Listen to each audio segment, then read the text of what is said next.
Write down three things. Write down what you absolutely love to do.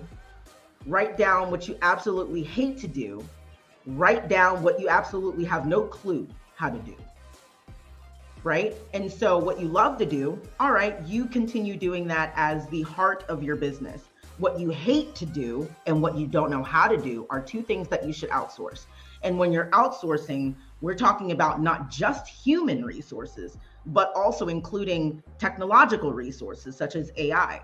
So what I did was the first person I hired was an assistant.